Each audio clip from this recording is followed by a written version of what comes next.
Finland.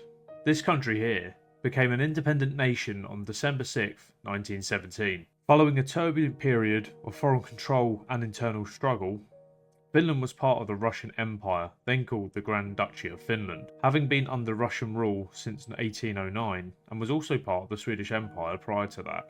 During the early 20th century, the rising tide of nationalism and the weakening of Russia, particularly in the aftermath of the Russian revolutions of 1917, led Finland on the road to independence.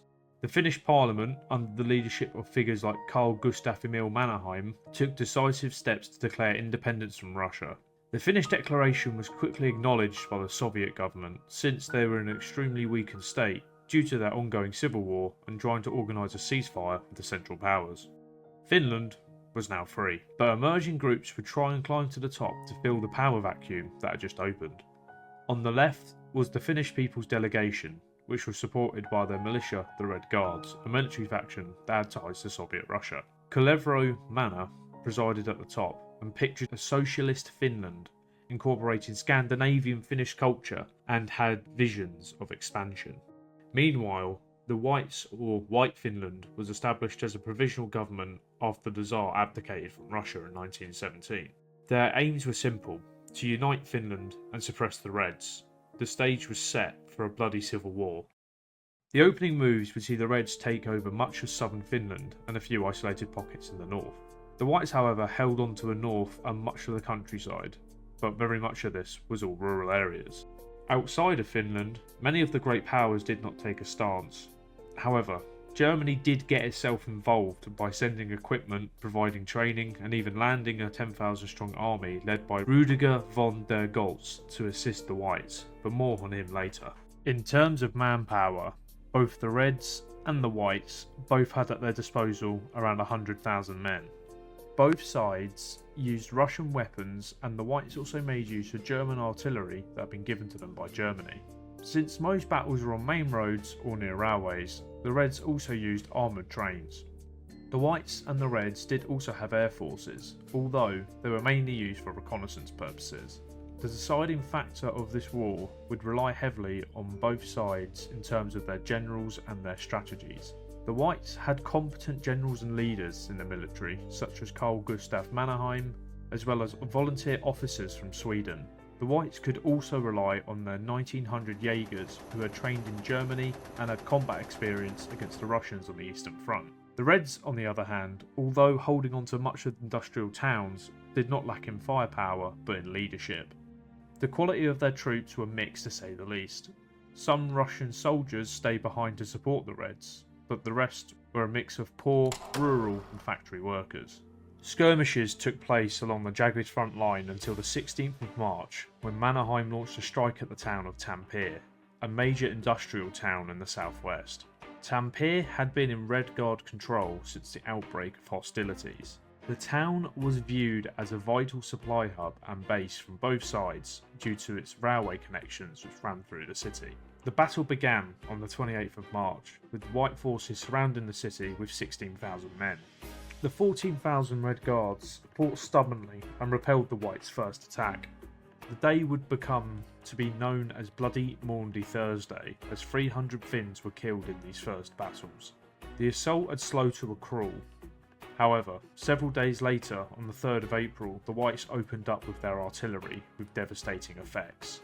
Whole city blocks and neighbourhoods were completely wiped out and ablaze. This followed with the second assault, which pushed the Reds further into the city centre, with horrific house-to-house fighting taking place until they reached the last stronghold of the Reds, the Tampere City Hall. The battle was over by the 6th of April 1918, with the surrender of Tampere by the Red forces. The battle was the single bloodiest fight in the Civil War, costing the Whites 900 men and the Reds over 1,000, with a further 10 to 12,000 captured and led into captivity. Meanwhile, on the 3rd of April, the German Baltic Sea Division had landed in Finland and was seizing down the capital Helsinki on the 11th of April 1918. Although 7,000 Reds held on to Helsinki, they were ill-equipped and trained. To make matters worse for the Reds, the Germans had placed a naval squadron to block the city's harbour and bombard Red positions in the south of the city. The Reds did not put up much of a fight against their superior adversaries, and the battle ended on the 13th of April 1918 with the raising of the white flag at the Callao Church. During the initial assault and battle, the Germans lost 60 men and 7,000 Reds had been captured. After the defeat of Tampere and the loss of Helsinki, the Red Guards slowly retreated eastwards. The last major battle of the Civil War took place at the old fortress town of Viipuri. The Whites sieged the city on the 19th of April 1918, which stopped fleeing Red forces from escaping to Russia. The city's defence was headed by the head of the Red government himself, Pelevro Manor. However, he fled to Russia on the 25th of April, leaving the city to its fate. Although the Reds held on to certain strategic positions such as Fort Patamanaki, the Whites demolished these positions with their artillery on April 27th and flooded into the city, with the Reds surrendering the city on April 29th. The Red Guards and the government had crumbled, and the flames of socialist revolution had gone out. The war ended on the 15th of May 1918 with a white victory. Many of the Red soldiers were interned at prison camps. Leaders and other figures within the Red movement were murdered in a figure estimated to be over 10,000 men. The war had been brutal and bloody. Around 36,000 people were killed, which averages in at 1% of the population of Finland at the time. And the damage caused by the war saw severe food shortages across Finland. With the severe treatment of prisoners in camps, this left them without any food and thousands starved to death. The Finnish Civil War was extremely bloody and complicated. I've skipped over a lot of the minor details, but nonetheless I hope you guys got the picture.